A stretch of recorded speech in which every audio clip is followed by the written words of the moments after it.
Listen. Before we start this video, right? Before we start the intro, I got 2 wins in Fortnite in this video. So come on, guys, it's worth a like already. I just wanted to say it. I just wanted to show off and say, listen, it's not like every other one where you just see some generic footage. I'm winning 2 games of Fortnite and not just hiding in the bush. I tell you what, I'm getting some kills. So you want to stick around for that. Anyway, on with the video. I'm just super stoked. That's all, because I'm a boomer. Too right, son. Too very right, son. It's Concept Soup. Cheeky chappy. Gaming PC channel. Oh, yes. Oh, yes. First build with Alder Lake, and we're making it a good one. This is a beautiful RTX 3080 gaming PC. And on Concept Soup, we like to go through the build, we like to go through the parts, we like to go through the performance, and our thoughts, of course, will be forthcoming. Of course, we're going to mix it up, we're going to have things at different points in the video, because that's what makes it fun. So we're going to go, bam, we're going straight into a build montage. So we'll see you with a build montage, then we'll talk about the parts, then we'll show you the gaming, and we'll be over in time for dinner. Goodbye then.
There she blows.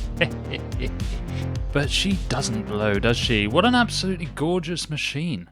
It just looks so clean. That's what this 4000X case is all about. It's about giving it that clean look. We've got Corsair RGB up the wazoo. I love this new RGB RAM that they're doing as well. The Vengeance RS looks much cleaner than the old design. Nice straight line, nice RGB. Just overall, looks beautiful, and I think this is going to perform really nicely as well. It's all very well kitted out, it looks really balanced. Very happy with how it turned out. But come on, mate, what's inside this thing? You haven't even told us yet, Gav. Well, I'm getting to it, alright, Petal. So, CPU, we have the i5 12600KF. So this is it says it's a 10-core CPU now. I think it's like 6 real cores and then 4 of these E cores, which are like the little extra little minion cores that go off and do lots of small tasks in the background, or at least that's what the purpose of them is, leaving the 6 cores there to do the heavy intense applications like gaming and that kind of thing. But anyway, 6 core, 10 core, whatever you want to call it, really nice performance. You know, we found out later it's close to a 5800X, but I think it's going to do really well. We've got the KF version because we don't need the integrated graphics because we've got a graphics card. If the K and the KF are the same price, just get the K, because why not? It's not going to affect anything. Cooling. Right, so it's only an i5, but it is a K SKU, so it's overclockable, so maybe you want to put something a little bit nice on this. That's why we've got the Corsair H100i RGB Capellix. Capellix, of course, looks really sweet, much cleaner look than the old RGB stuff from Corsair, and 240mm liquid cooler is plenty for this sort of tier of CPU. So we're going to have absolutely happy days. Motherboard, MSI Pro Z690-A. It's the cheapest Z690-A that didn't look absolutely trash. But the thing is, even the very entry-level Z690 boards are just mad. You could even put the overclockable i7s on them. They're just very overbuilt, in my opinion. So we'll probably see once the B660s come out, That's where the sort of the value play is going to be, even for this sort of tier of computer. But for now, Z690A. DDR4 version, because DDR5 is not worth it at this point in time. It's too expensive and there's not enough of a performance gain to justify it. And you can't find DDR5 anywhere. Anyway. And speaking of DDR4, we have 32 gigabytes, 4 lots of 8, DDR4 3600 CL18, Corsair Vengeance RGB. I think this is RGB RS, the new style with that flat look. Looks absolutely blooming gorgeous. Looks absolutely blooming gorgeous. For our storage, we have a little bit of a premium SSD this time. So this is a 1TB Western Digital SN750. So this is a Gen 3 drive, but it's the one with all the DRAM on it. It maxes out the Gen 3 speed. Really nice performance, very well built. You can think, well, why didn't you go for a Gen 4 SSD in this build? Well, because it doesn't really affect gaming performance very much, and the extra sort of £50 that you're going to be spending to get the Gen 4 speeds isn't really worth it, in my opinion. If you're going to do that, you should just get 2 terabytes instead, get more storage. Games at the moment aren't really using that fast speed, so there's no point going for it. A video card is the Gigabyte Gaming OC RTX 3080 10 gig. Beautiful graphics card, probably one of my favourite 3080s. The Gigabyte ones are really good. I even like the Eagle, that's also a really good one as well. I have no problems with the Gigabyte graphics cards whatsoever. Really good performance, got a chunky heatsink on it, plenty to deal with this, and you know the 3080 has got that baller performance. It's the one that everybody wants because it's basically within 10% of a 3080 Ti for supposedly a lot less money. Case, Corsair 4000X in black, comes with those nice RGB fans, nice glass cannon look. Looks beautiful in my opinion. I think this really looks better than the white version actually. I think it gives it a really nice shrouded black look. I think it looks absolutely gorgeous. Power supply, nice posh power supply for this one. Oh, a bit of a posh boy, are we? We've got the Corsair RM850X. This is the 850 watt gold rated model, and the X just means it's got some better internal components. Basically, I picked up because it's the same price, but really good performance, not going to let you down. Really long warranty, I think 6 years, 8 years maybe? Very long warranty, very good quality. I would trust this power supply in the system day in, day out. Anyway, we've got some Wi-Fi as well. We've got an AX200 Wi-Fi card, just some generic brand, but they all use the same chip, so we're having happy days there. And just to finish it off, a bit of black and blue custom cabling. Oh yeah, that looks nice. That looks real nice. Thanks for the parts list. Oh, you're welcome. But it's time to look at the gaming. So let's get into the gaming. What kind of performance do we get from the gaming? Roll the tape. So I got a little surprise treat for you. So, not only did we test these games in Windows 10, we also tested them in Windows 11, because supposedly these CPUs, the new E-Core, P-Core type thing, is supposed to be better in Windows 11. So we're going to see if it actually makes any difference whatsoever. So when we put the stats up on the screen and talk about them, we're going to be talking about the difference between the Windows 10 and Windows 11, and if there is any. So starting with Red Dead Redemption 2, a nice high-quality benchmark run here, and the average FPS on Windows 10 was 150, and the average FPS on Windows 11 was 150. So it's absolutely no different between Windows 10 and Windows 11. And this, again, is pretty much what I'd expect from a 3080 system, something between 150 and 170 for a Red Dead Redemption 2 benchmark.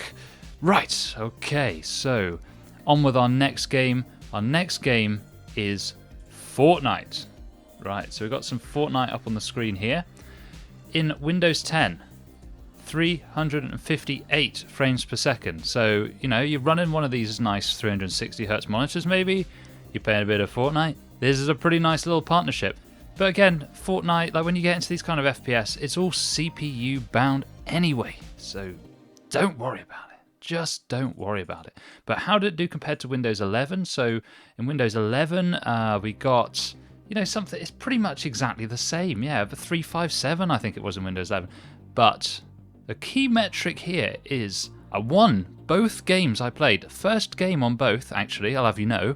I won 2 games of Fortnite in a row. On Windows 11, I got 1 more kill. So that means Windows 11 is a superior platform.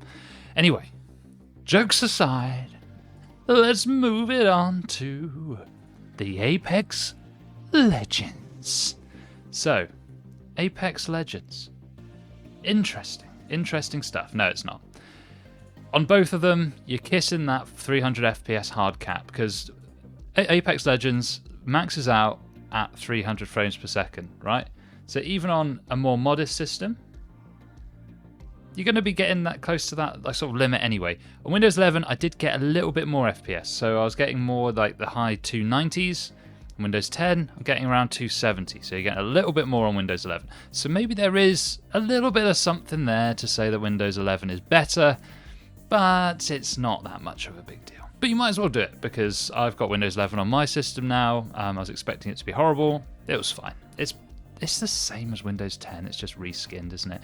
But this isn't a video about my grievances with Windows 11. Anyway, temperature testing.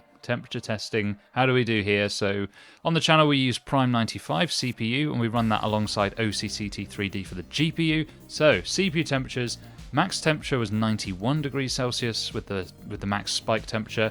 We've also got this made up metric that I use called the equilibrium temperature.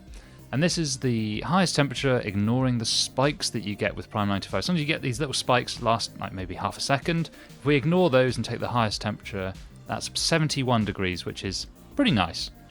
Again, very similar temperatures to the 5800X, which is kind of the competitor you got here in the CPU sense. Gaming CPU temperature, we're hitting mid-60s. Absolutely fine. No chance of any thermal throttling, and you've got a little bit of room to do some overclocking if you wanted to as well. On the video card, I expect nothing less from a lovely Gigabyte Gaming OC model. We had 65 degrees Celsius after a 30-minute stress test, so that's pretty good. Happy with that. That's nowhere near thermal throttling territory either. So yeah, temperature-wise, very happy indeed. Very happy. Happy as Larry. So what do you guys think of this build? I want to see a comment down below. I think this is beautiful. I think this is a really nice set. If you've got a nice dark wooden desk, all your accessories, a nice deep black, this is going to look really good. Nice smoky look with some RGB in there as well. And it's all Corsair, so it's all controlled really nicely. Really good PC. I'm sure whoever buys this one from jcpccustoms.com will be very, very happy. And it is for sale, so, if you did want it and you live in the UK, pick it on up. But enough said. Comment, like, subscribe, share. Do it all. And a very, very happy 2022 to y'all tomorrow. Bye-bye. This video is brought to you in partnership with JCPCcustoms.com, purveyors of fine gaming PCs. But why buy from JCPC Customs? There are 3 pillars to what we do: enthusiast-grade build quality, stunning good looks that you are proud to display, and all at a fair price. But how do you get your hands on one? Well, we've got 3 methods. We have the ready-to-go PC section. These are PCs that are already built, ready to ship out with optimized specifications, so excellent for the most fuss-free experience. For those that want to spec out themselves, you can use our configurator listing, and this is where you can choose some lists of parts that we have available to us. But for the most granular experience, the truly custom experience, you can use our Custom Spec service, and this is where you fill out our Google form. You can choose every component, even down to the model number, and any other accoutrements that you also want with the PC can be accommodated here. So thank you very much for watching, and head to jcpccustoms.com to learn more.